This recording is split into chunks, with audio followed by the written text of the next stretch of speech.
Midday updates you on all the running stories and connects you to the newsmakers. City News.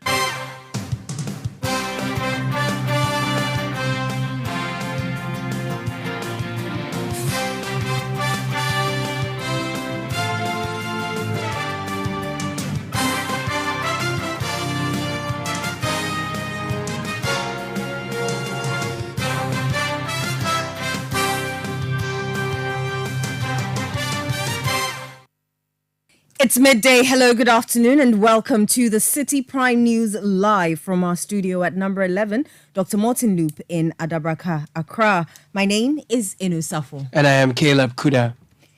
Coming up, barber accused of killing his girlfriend in Nsutem in the eastern region reportedly commits suicide. Also coming up, new Patriotic Party flag bearer aspirant Kennedy Ejapong promises to transform Ghana's economy through mechanized farming. The 5 northern regions, the arable lands that we have there, Volta region, Afram Place and Accra Place, when we go into agro-processing with mechanized farming, my brother, we'll be able to change the fortunes of this country.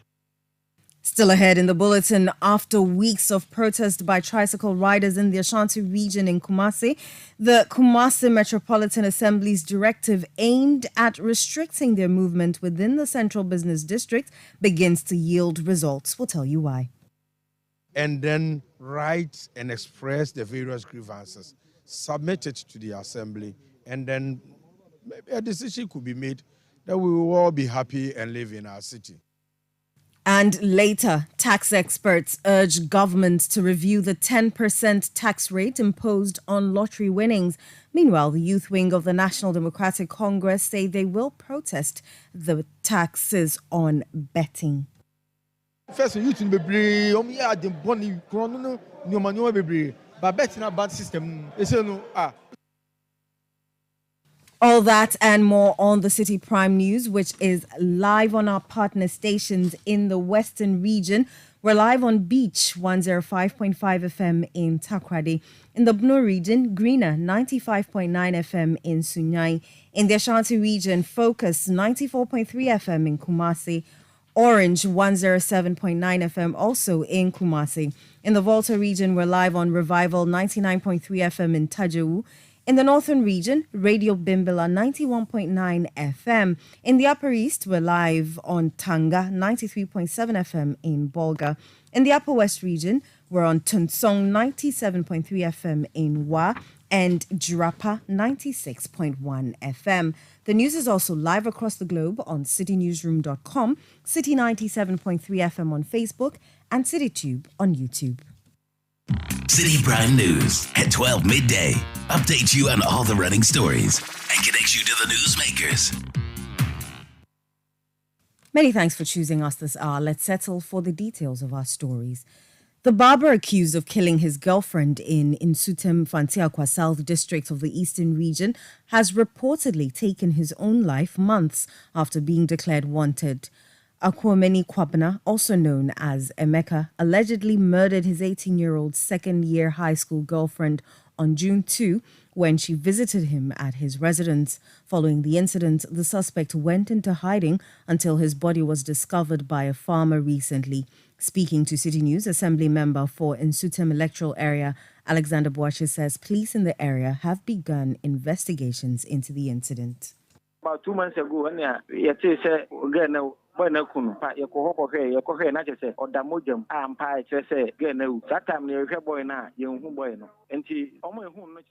About 2 months ago, we heard the news of Emeka killing his girlfriend. We went searching for him, but he had bolted with no traces. Police came in, but still we could not find him. It was just yesterday in the morning that someone had found his body in a nearby bush. Opinion leaders and chiefs then proceeded to the scene, only to discover him hanging on a tree. His head was the only part of his body that was found.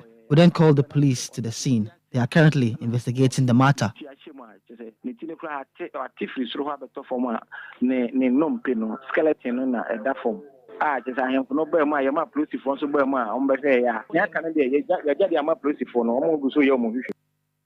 You heard the Assembly member for the Nsutem electoral area, Alexander Boache. A flag bearer aspirant of the New Patriotic Party, Kennedy Ejapon, has outlined his plans to rejuvenate Ghana's economy by focusing on mechanized agriculture. The country has been undergoing an IMF program to stabilize the macroeconomy following a crisis that led to hyperinflation. The 2022 Trade Vulnerability Report by the Statistical Service also highlighted a significant 4.5 billion Ghana cedi trade deficit that contributed to the local currency's steep depreciation. Ken Ejapon, speaking in an interview on Citi TV's face-to-face program, expressed his intention to reverse this trend through enhanced agricultural production and value addition. The 5 northern regions, the arable lands that we have there, Volta region, Afram Plains and Accra Plains, when we go into agro-processing with mechanized farming, my brother, we'll be able to change the fortunes of this country. For instance, about 2 weeks ago, African leaders went to Russian summit and embarrassed themselves by asking Russia for grains. With all these arable lands we have in Africa, our leaders cannot go into mechanized farming, processing, and we are always begging for, why can't we irrigate most of our lands? And you see, you talk of irrigation being too expensive in terms of short run, but long run, it is cheaper. Because when you go to South Africa, they grow maize 365 days. If you want corn, you will get it. But here it's seasonal because they irrigate the lands. On taxation, the Asin Central MP suggested an expansion of the tax net to capture informal workers while reducing the tax burden on businesses. My policy on taxes will be reduce and expand. You see, there should be a system where I'll be able to check that the guy that I'm paying this amount also pays tax. A contractor charges me $11.8 million for foundations to fix my steel plant machine. His labor charge out of the 11.8 was 2.4 million. All these 2.4 million goes to this guy and his workers, no tax, because I don't have a means to take tax from them. So when Kennedy Ejapon, is given the opportunity, every artisan, everybody working in this country will have to register and have a license and a PIN number so that we can tax them. Then, when we have widened the net like this, we'll be able to reduce that. Asin Central MP and NPP flag bearer hopeful Kennedy Ejapon there. After weeks of protests and negotiations regarding the directive to limit Pragya tricycle movement within specific metropolis areas, there seems to be a gradual uptick in operators' willingness to adhere. The Kumasi Metropolitan Assembly's attempts to enforce this directive sparked protests and resistance from these operators. These tensions resulted in the arrest of 12 protesters who were later released on bail following their second court appearance. Although there's observable progress in compliance, the Kumasi Metropolitan Assembly remains resolute in implementing the directive. Randy Wilson, the head of the Transport Department at the Kumasi Metropolitan Assembly, discussed this with Citi News. If there is any decision made right now and it does not also go on very well with the people involved, then what happens? So they should just put themselves together and then write and express the various grievances, submit it to the assembly, and then maybe a decision could be made that we will all be happy and live in our city. Yes, there are a few of them who are still flouting the rules. So yesterday, I remember when the enforcement team went out, I was there, the PRO. Some of us were all there to see to it that at least things are a little better and a little cool. And you could see that places that they used to park, the zoo area and all that, they were not there. And then those that were flouting, you will see just one coming all the way into the radius. Some of them were spoken to, some of them were arrested, depending on how they reacted. But at the end of the day, the expectation is that we all obey the rule and then write our grievances if there are any. Randy Wilson is head of the Transport Department at the Kumasi Metropolitan Assembly in the Ashanti region. The youth wing of the National Democratic Congress, NDC, is set to embark on a series of protests to demand the immediate removal of the 10% withholding tax imposed on gaming winnings.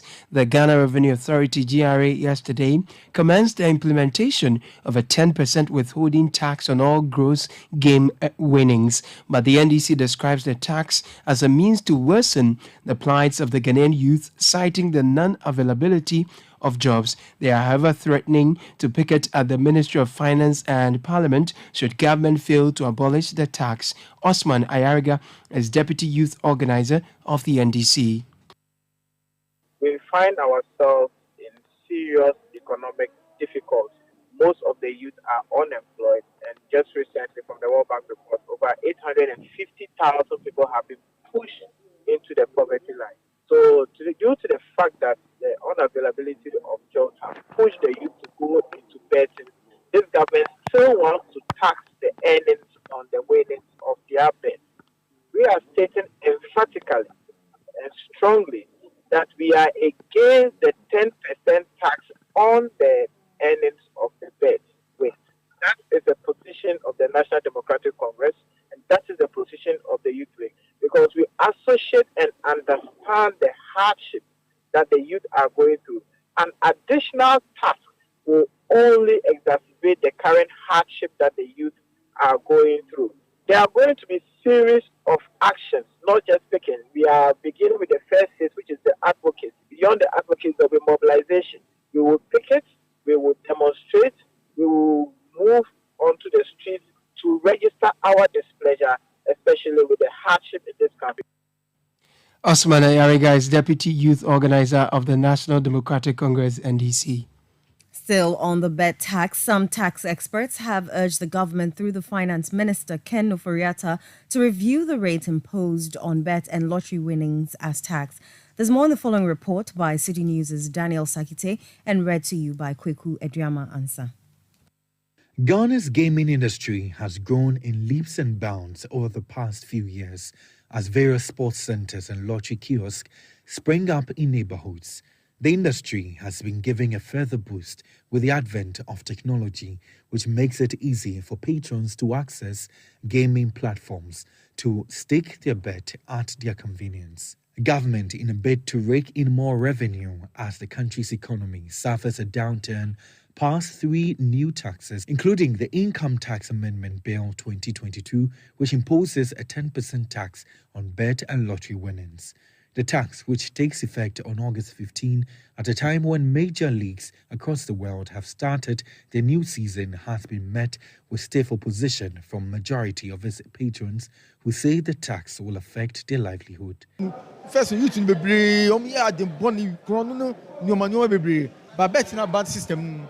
The youth were previously engaging in social vices, but betting has reduced such practices. This say government say or bet 10%.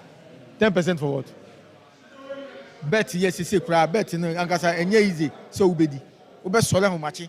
Ube shisha. It is difficult to win a bet these days. Why then does government want to deduct 10% from our winnings? And I don't see now what no winning so our government say or 10% also say bet 1,000 only 1 cedi. You can stake a bet of 1,000 Ghana cedis the whole day and win nothing. If you, however, win to recoup your losses, why will government deduct 10% out of it? Also 100 cedis. Bet we trying yeah kasa yeah youth na o man eduma en woni ti ye sole an e be gu ha. We engage in betting due to unemployment. I don't understand why government will deduct 10% from our bet winnings. The youth are opposed to it.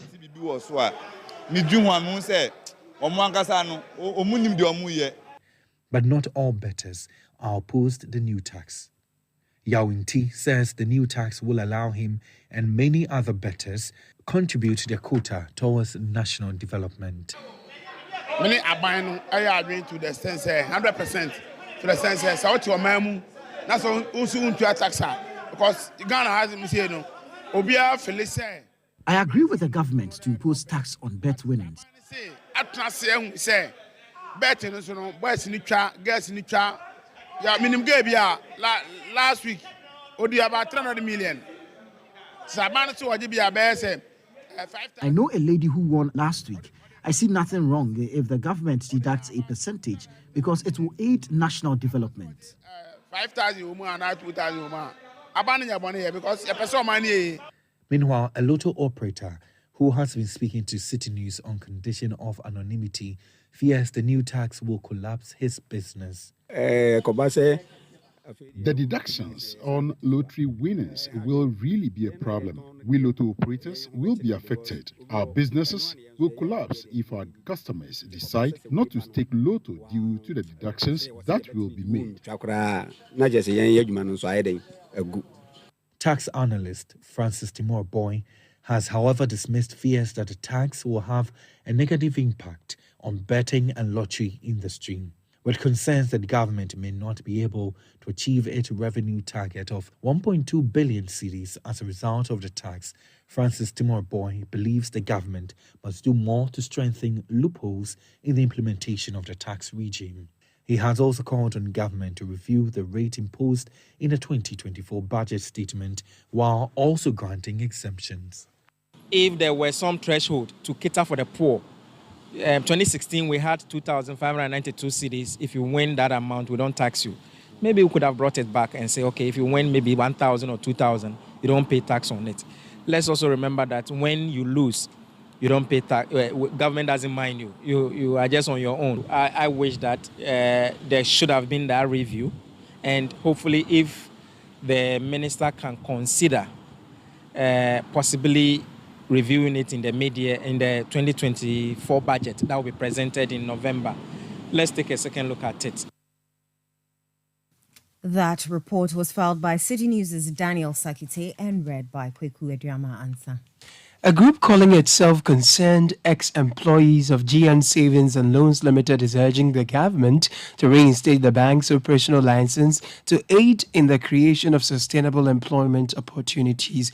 The bank, previously operating under the Group Indum brand, had its operational license revoked after being reclassified as a savings and loans institution in 2019. During a press conference held in Accra to mark the 4th anniversary of the bank's revocation, Kofi Fosu, the former Eastern Regional Manager of the bank, expressed concern that the Bank of Ghana's decision has adversely affected the livelihoods of more than 30,000 households.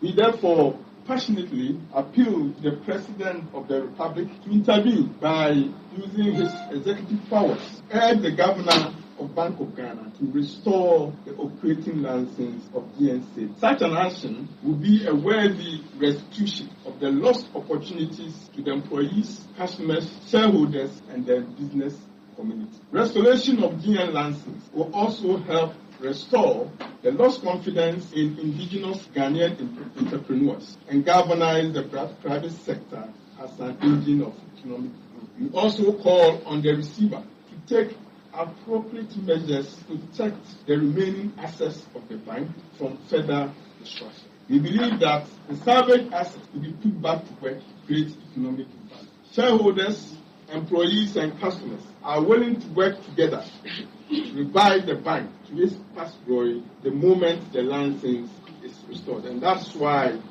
Dr. Papa Kwesindom is leaving no stone unturned to ensure that we get the license. He has assured us that when we get the license, just as we started with one branch, we will start employing again. All is not. Kofi Fosu is former Eastern Regional Manager of GN Bank. You're still listening to the Citi Prime News live on 97.3 Citi FM. Still to come, Ghana Statistical Service to conduct a census for businesses to enhance informed decision making. We'll bring you the details shortly. Do stay. Citi Prime News at 12 midday. Updates you on all the running stories and connects you to the newsmakers. Ajwapa, what's all this condom business? Oh, I've told her over and over again that she won't get pregnant, and she's still insisting.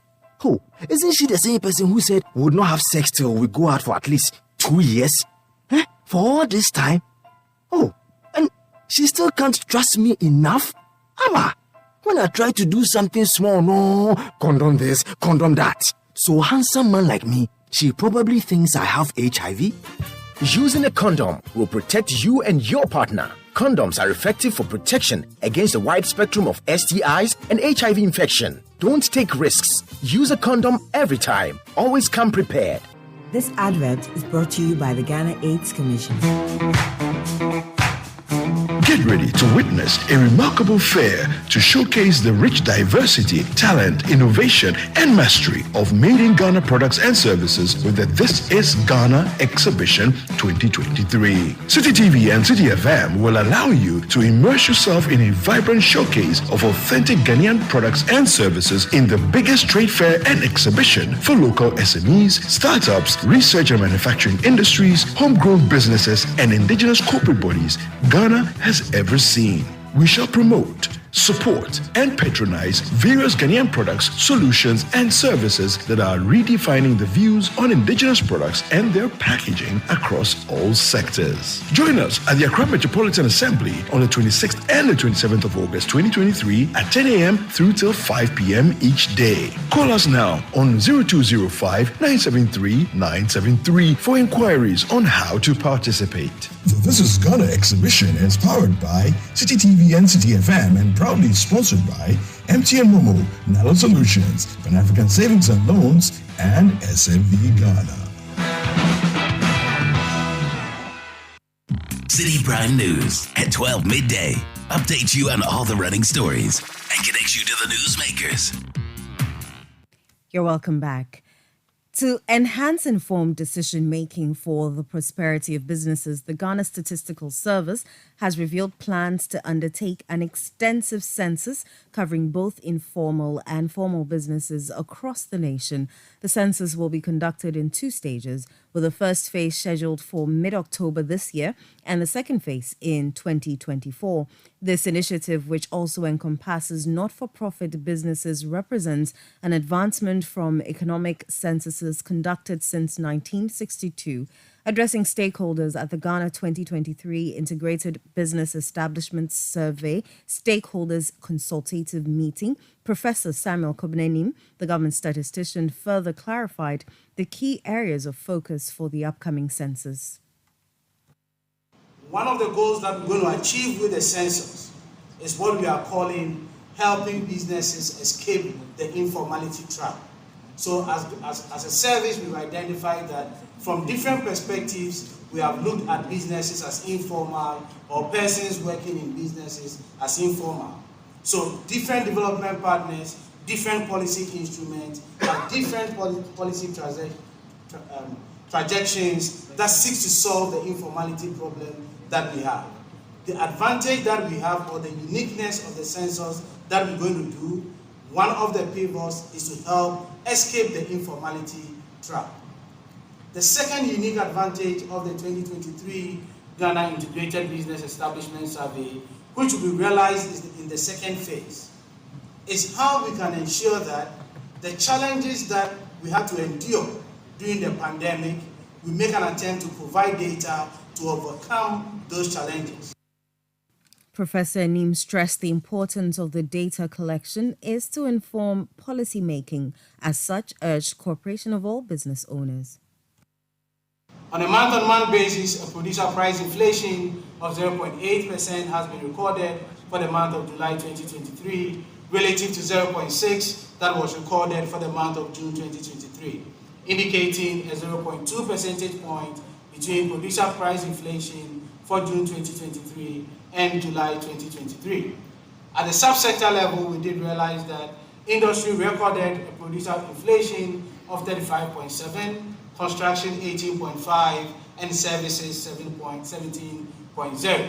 The main drivers for the producer inflation that we've seen for July 2023 are attributed to the changes that we saw in mining and quarrying that increased by 0.8 percentage points, and manufacturing that increased by 0.8 percentage points. Distinguished ladies and gentlemen, this is how an example or an attestation of how we transform the data that we get from you to inform government with the needed indices to measure our progress over time. On account of this, once again, we deeply appreciate your participation in this exercise, and we look forward to a long-lasting relationship between the services and the DFN, that is the 60 unique establishment or umbrella organizations that we've invited for this event. Government statistician Professor Samuel Kobina Enim.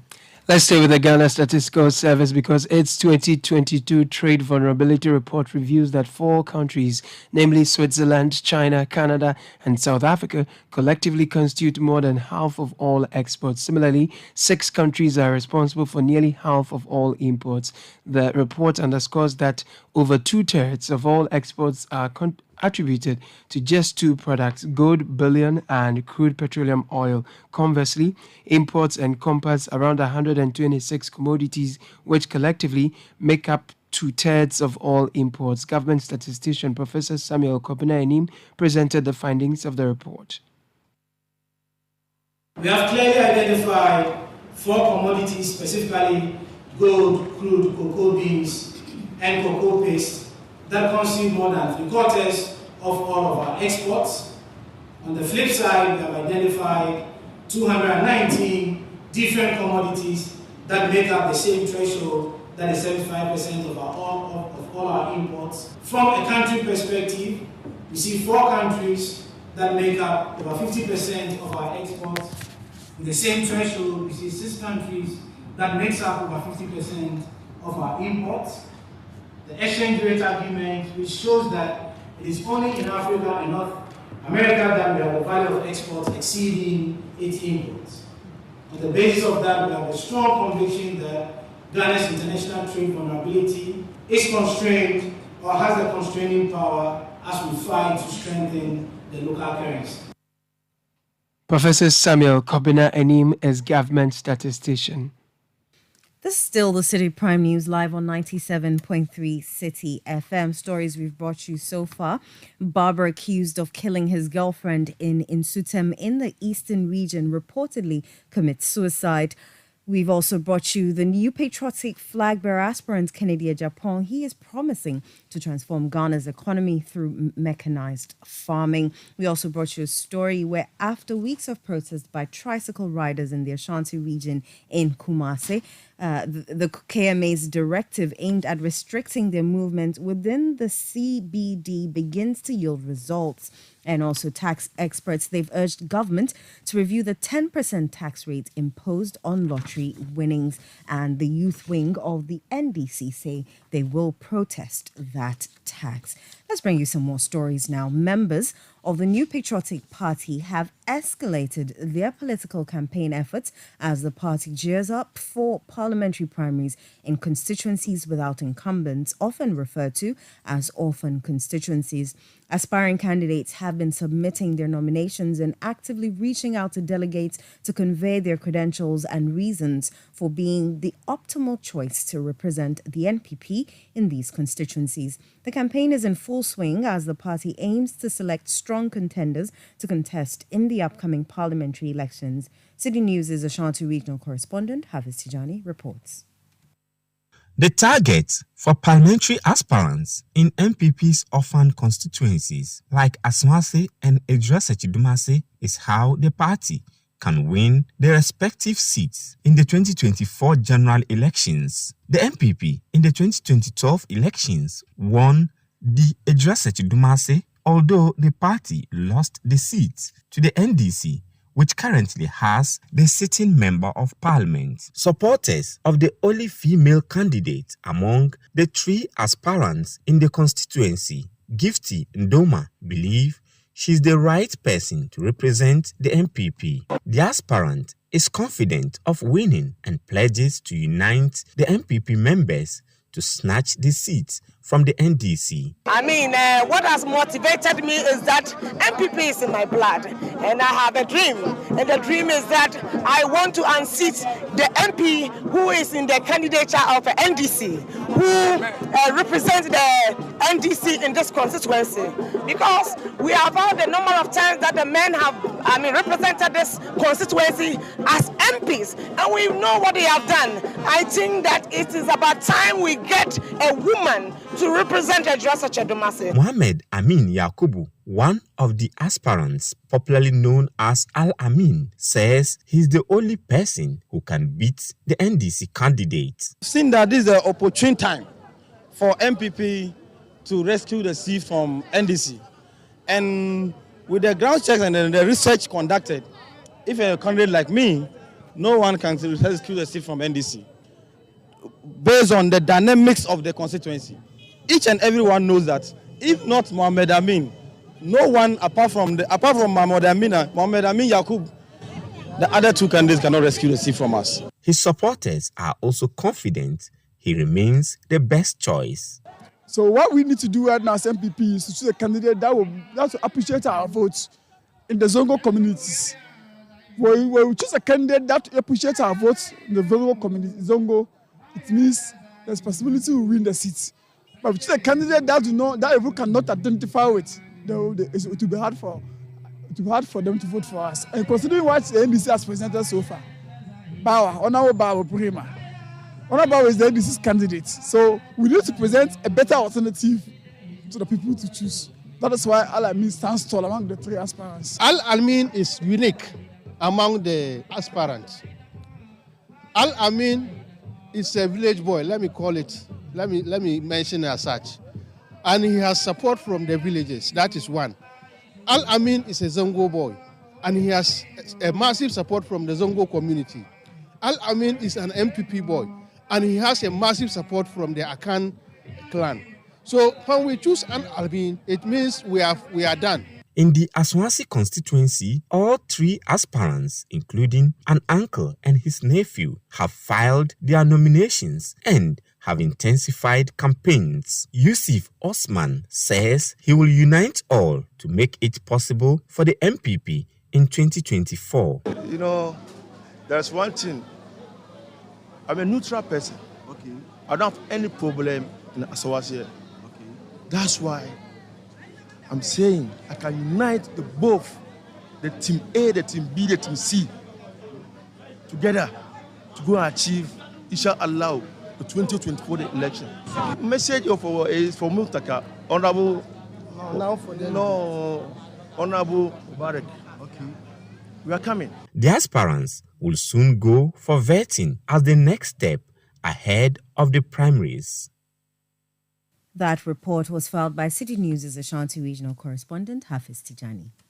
Construction activities on various road projects in Kumeu and its neighboring areas had been advancing well until the time of the by-election. However, some residents have observed a deceleration in progress since then and are urging the authorities to prioritize these projects. Despite this, prominent figures, including the Ashanti Regional Minister, District Chief Executive and the Member of Parliament for Kumeu, are assuring the public that the construction will continue as planned. The workforce is reportedly working diligently to meet the established project deadlines. City News' Bureau Chief for the Middle Belt, Edward Opong-Mafo, has more. Following the recent by-election in Kumeu, a primary concern among the residents is the completion of ongoing projects, with particular emphasis on the road construction initiatives. Apprehensions remain about the possibility of the road projects being abandoned midway. Ashanti Regional Minister Simon Osemensa has assured that the projects hold a position of paramount importance and will therefore be completed. I spoke about two road networks. The first one is the construction of the road from Jabin to Kumeu, which is progressing. Now the contractor is working on the drains and the bridges and culverts. In road construction, even though I'm not an engineer, but I've come to realize that the major work is the drains and then the bridges and then the culverts. When those ones are completed, it becomes easier to maybe speed up with the road construction. With the drains, you cannot move very fast because it has some aspects. You have to wait. Some of them you have to wait for some 21 days for it to cure before you can continue and all those things. Those ones are time consuming. The moment they are done with those ones, they can speed up with the filling, the compacting, and all those things. And then after the graveling, we can have an asphalt road completed. I'm praying that if by the end of this year, even if that road is not asphalted, at least a substantial portion should be asphalted so that it can finish latest by the end of the first quarter 2024. In the case of Kumewu PPRC road, I'm sure that one in 2 months, 3 months' time, it should be done. You've realized that they've done the pothole patch and everything. The next one which is left is that they will come and mill the top, and after milling, they will spread the asphalt on it. You have the asphalt overlay, and that shouldn't take a longer period. So I'm sure we are likely to have both roads completed. The Member of Parliament representing the constituency in Kumewu, Ernest Yawenim, has expressed his confidence in the government's commitment to ensuring the project's timely conclusion. He has also conveyed his dedication to diligently overseeing its progress on a regular basis. People are talking about it, but what I can say is that the contractor is working per our schedule. The contractor has 14 months to execute this project. You can all witness when you were coming, the rains were coming even today. Between April and now, we've had considerable amount of rain within our district, and that is also impeding the work of the contractors. And that is something that I can say has also slowed down the pace for the last few weeks. But I can tell you that even today as we speak, the contractor has machines on site. You can go to Chinebu Akodia Secondary School. There are machines there working. You can go to Bodumasi. You can see workers working on the gutters and the drains. So I can tell you that the contractor is going to work per the schedule. He has 4 months to deliver. And we believe that within the 14 months, he will be able to deliver the roads for Kumewu. The president has assured the good people of Kumewu that he is not going to leave us. He's going to ensure that this road project is completed within the period that we have indicated. So that is one thing I can tell you, that the president, the people of Kumewu, we are grateful, and we are going to ensure, as your member of parliament, I'm going to ensure that the contractor sticks to the plan and the road is completed within the time frame. Yeah. Samuel Dejiku, the district chief executive for Kumewu, has shared that the government has thus far demonstrated a steadfast commitment to addressing various concerns within the district. He says this is evident through the fervent efforts being invested in multiple ongoing projects in the area. I believe you saw, even here, the campus Chinebu Akodia is also receiving the asphalt. The Get Fund project is about 85% complete. And so what I can say is that all is well. We are on course. The things that are left together, we will fix all of them, and then we'll be able to serve our people and serve them very well. As government officials keep assuring residents of Kumewu that they will ensure this road is constructed, the major concern of the inhabitants is for authorities to ensure the project is completed as early as possible. For Citi News, I'm Edward Oponmafo, Kumewu, Ashanti region. And here in the studios of 97.3 Citi FM, my name is Inu Safo, and I'm here with Caleb Kuda. Still ahead, Nungwa Stool Committee on Lands declares a specific parcel of land in Boteman as a security zone. We'll tell you more shortly. Do stay with us. Citi Prime News at 12 midday updates you on all the running stories and connects you to the newsmakers. The system has nothing on her. Those in power fear what she can do. She is Madame, and she is here. On one hand, she's a humanitarian, and on the other, she's using them to seduce men in power for favors. Madame is a new drama series that explores the evils of an uncontrolled system where young women are exploited. Showing Mondays to Fridays at 8 p.m. on Aquaba Magic, DSTV channel 150 and GoTV channel 102. Stay connected on star 759#. 1xBet Jackpot is here with weekly massive prizes up for grabs. All you have to do is place your bets on any sports game and stand a chance to win. Simply register at 1xbet.com.gh. Use promo code JackpotGhana and place your bets. 1xBet is your key to great victories. Feel like a winner. 1xBet. Gambling can be addictive. Bet responsibly. Not for person under 18 years. This advertisement has been vetted and approved by the Gaming Commission. Citi Prime News at 12 midday updates you on all the running stories and connects you to the newsmakers. You're welcome back. The Nungwa Committee on Lands has endorsed the declaration of a specific parcel of land in Boteman, Trasacco area as a security zone by the Greater Accra Regional Security Council. This decision comes as a response to the ongoing conflict between two rival factions, empire builders and top kings, who have engaged in violent disputes over ownership of the land. The clashes have involved the use of machetes, firearms, and the burning of vehicles. As the rightful custodial owners of the land, the Nungwa stool requested RegSec's intervention to quell the escalating tensions caused by these factions. Speaking on behalf of the committee, Ni Botefio Botekwe Afadinsro I, chief of Nungwa Nkpo, explained that the restriction aims to restore order in the community while awaiting the resolution of the dispute. On the matter of the Boteman lands, the Greater Accra Regional Security Council, RegSec, placed an embargo on it as a result of grantees fighting themselves with land guards, machetes, shootings, burning of cars, and other dangerous means that was posing a security threat in the area and the adjoining communities. The Nungwas too, as allodian owners of the land, duly petitioned RegSec for their rapt intervention, and we fully endorse the action taken by RegSec to restrict the feuding factions from escalating the already volatile security situation caused in the area. We have written to RegSec and the Lands Commission to assist us to demarcate the area in dispute so that all grantees will be clear in their respective areas of grant by the Nungwas too. To help bring finality to the disputes, because the Supreme Court had given a judgment on the disputed land, that is empire builders and top kings. The Greater Accra Regional Minister, Henry Korte, has therefore neither acted unilaterally nor in his private capacity, and is certainly not a criminal, as Kevin Taylor wrongly states. You heard the chief of Nungwa Nkpo, Ni Botefio Botekwe Afadinsro I.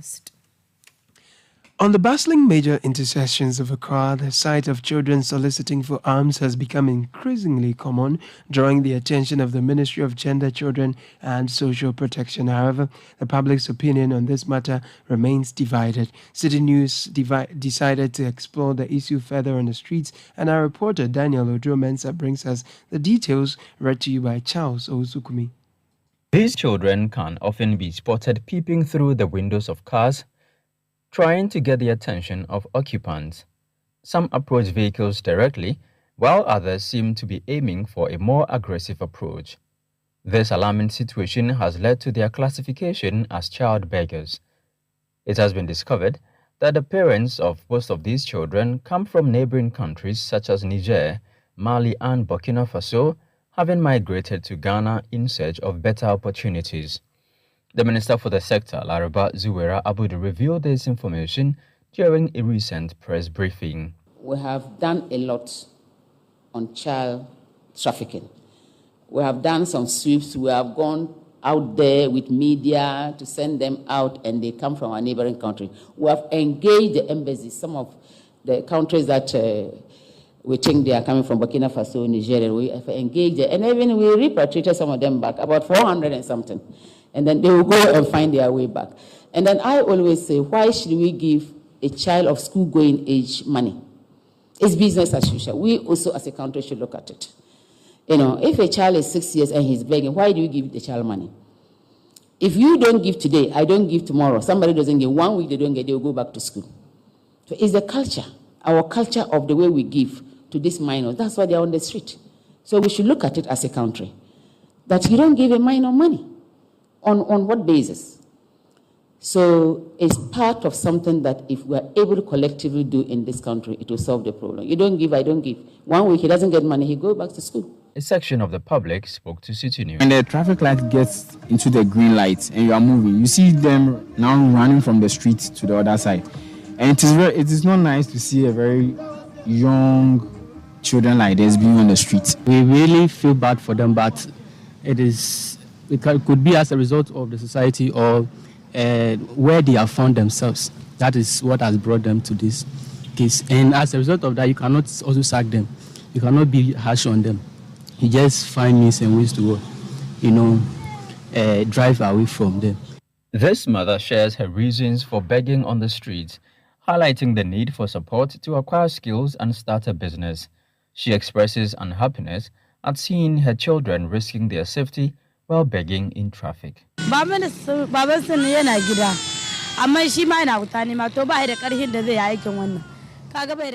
reason for being on the street is to beg for money. I appeal to benevolent individuals for support to enable me acquire skills and get some capital to start a business. I am unhappy seeing my children walking between cars to beg for money. It's not even safe for them.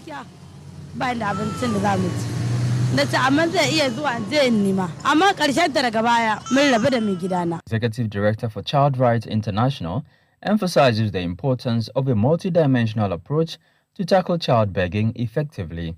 He urges the government to implement policies that make begging on the streets less appealing, ensuring that these vulnerable children are provided with better opportunities and support. If you put all that together and we want to ensure enforcement, we want to ensure that these children are in school, for that matter, a call for a certain pragmatic policy direction, then we will be making the street uncomfortable for people to think that they can use children to beg, or they can use children to assist in begging. So, this is the most important thing that we need to do in respect to the enforcement of the law. The laws are there.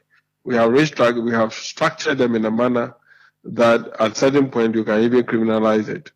But in doing so, the welfare of the child is also at stake.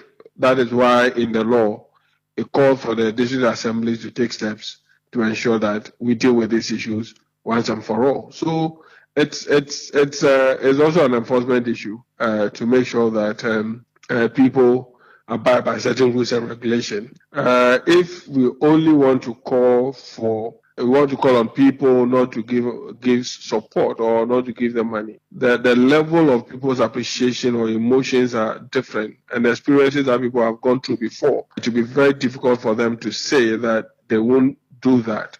The issue of child beggars on Accra's major intersections continues to raise concerns among the public. The Ministry of Gender, Children and Social Protection, along with other relevant authorities, must work towards addressing this matter with compassion and comprehensive solutions to uplift the lives of these children and their families. You heard a report there on child begging filed by Daniel Odro-Mensah and read by Charles Ozukumi. Let's go to the courts because the Accra Circuit Court will on September 5 resume hearing of a stealing case between a secretary of the Ministry of Energy and the Agricultural Development Bank. Regina Banga, secretary at the Ministry of Energy, is accused of manipulating ATM machines belonging to ADB and withdrawing sums to the tune of a little over 287,000 cedis. According to facts of the case presented to the court, the accused, a customer of the bank between November 2022 to June 2023, visited various ATM machines within the Accra metropolis and withdrew between 2,000 and 6,000 Ghana cedis every time she went on operation. However, on June 15, she was noticed at Laboni tampering with a machine and the bank was notified. Her ATM card was subsequently blocked and was arrested when she complained to the bank over her difficulty in using the card. Police investigators claim the accused admitted to the activities and revealed that monies from the enterprise were used to purchase a Toyota Vitz and finance a 3-story building project. The accused was arraigned and charged with over 100 counts of stealing. She has pleaded not guilty to the charges and has been granted bail to the tune of 250,000 cedis with 3 sureties, one to be justified with landed property valued at 125,000 Ghana cedis. The accused has also been tasked to report to the police every Wednesday. Now, a recent downpour in Nyankum in the Shamar district in the western region has devastated the only access road to the town, leaving chiefs and residents worried. The town hosts 2 major tiles and toilet seat manufacturing companies, as well as the headquarters of Zoil Ghana Limited and Zeal Environmental Technologies that serves Ghana's offshore oil and gas production. The devastation of the Nyankum road comes a month after the chiefs and people of the community demonstrated to demand the fixing of the 1.7-kilometer only access road. City News' Kwesi Ajayanim reports. On July 5th, 2023, Nyan Krom residents passionately rallied for the rehabilitation of their dilapidated 1.7-kilometer road, with the understanding that this road not only serves the community but also supports vital companies such as Marco Polo toilet seat manufacturer, Twifo Keda Ghana Ceramics Annex, Zol Ghana Limited, and Zeal Environmental Technologies, a significant player in the petroleum industry. Residents anticipated swift action.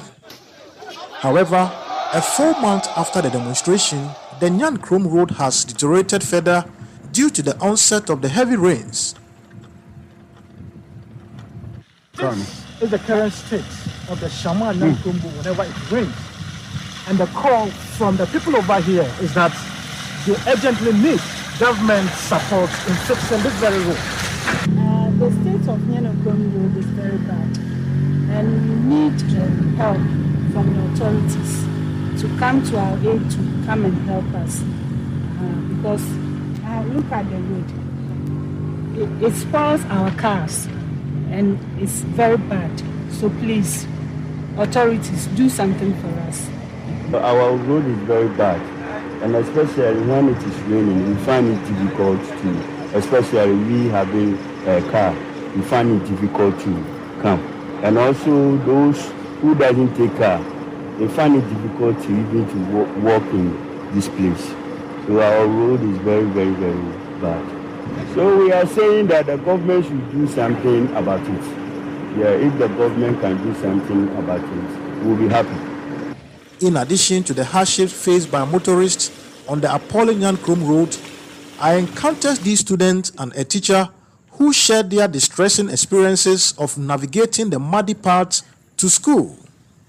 So when we get here in the morning, we have to pass through that farm over there, all the way to the pink house over there, so that we can get a clear road to pass. Why? Why do you have to do that? Because if we pass here, our uniform, our sandals or shoes will all get muddy. I fell down twice because this road was really slippery and muddy. And my books got muddy too. So I would really like them to fix this road so that we will not face this difficulty again. Sometimes when I'm on this road, big trucks like tipper trucks and other big cars, they take my dress. They even take my makeup. So I'm urging the government and all NGOs to come and prepare our road for us. I'm a teacher, I teach around. And then from the junction to this place, we find it difficult moving from the junction to this place. Sometimes you even have to pass through the bushes. You can't get any place in the road to pass through. So you have to pass through the bushes before you can get to school. So by the time you walk from the junction to the school, it will take you about an hour. Whilst under normal circumstances, it should be like just 10 or 15 minutes. But because the road is bad, it has to take you like an hour. So we are facing a lot of difficulties on this road. With the Nyan Krom Road's condition worsening, the leaders behind last July's protests are not only considering another demonstration, but are also threatening to block upcoming elections if the road remains neglected. The people of Nyan Krom says that they have cried enough for this road to be fixed, and therefore calling on the president to ensure this very road is quickly fixed. For Citi News, I'm Akwesi Shama Nyan Krom. The chiefs of defense staff from ECOWAS countries are scheduled to convene in Accra on Thursday to discuss and strategize a potential military intervention in Niger. This meeting follows the decision by the leader of ECOWAS to activate a standby force for an intervention in response to the recent coup in Niger. The primary purpose of this gathering is for the military chiefs to formulate a comprehensive plan of action for a potential intervention in Niger. Speaking on the meeting, the Chief of Defense Staff for the Federal Republic of Nigeria, General Christopher Musa, expressed the commitment of the participating countries to take appropriate actions. We must confront them head-on, drawing upon our shared experiences, wisdom, and the strength of our collective resolve. Our decisions will send a strong message about our commitment to democracy, our intolerance for unconstitutional changes of government, and our dedication to regional stability. You heard the Chief of Defense Staff of the Federal Republic of Nigeria, General Christopher Musa. Hello, today is Wednesday, right? Yes, it is. So, effective today, consumers of petroleum products will experience an increase in the cost of filling up their tanks. This adjustment comes as certain oil marketing companies have slightly raised the prices of their products at the pump. In the second pricing window of August, a litre of petrol formerly priced at 12.95 Ghanaian cedis now stands at 13.29 cedis. Similarly, diesel previously sold at 12.95 cedis is now available for 13.69 cedis at Total Energies. We've been speaking to a driver. I spend, when I'm filling it to full tank, I spend about 500 cedis to fill it, and I use it for a week. So in a month, you can calculate, that is 2,000 in a month, because I do quite a number of rounds within the week, yeah. And talking about the increment, definitely it's going to affect me. I've not put numbers together to know how much more I'm going to pay with the increment, but definitely it's going to affect me. And everybody who uses a car or buys fuel will rather wish for a decrease than an increase in the fuel prices. So definitely it's going to affect us. And we hope that things should get better so that they will rather reduce the fuel prices. So that was a driver talking about the increase in fuel and how it's going to impact him. You know, how much do you spend on fuel a week?